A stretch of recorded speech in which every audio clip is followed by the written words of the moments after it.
We're going to start with Regulation B, the Equal Credit Opportunity Act.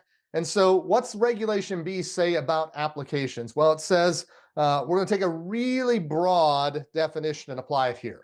Okay, and so regulatory compliance starts when you have an oral or written request for credit.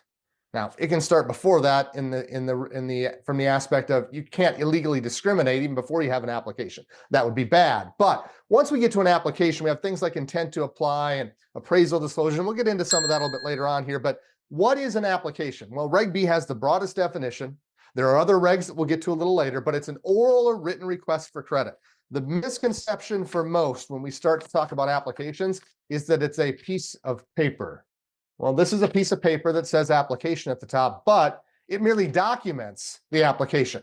So the oral or written request can certainly be a piece of paper, okay, where that is the request, but it could also be a phone call or I drop by, we have an oral conversation. The answer is absolutely yes.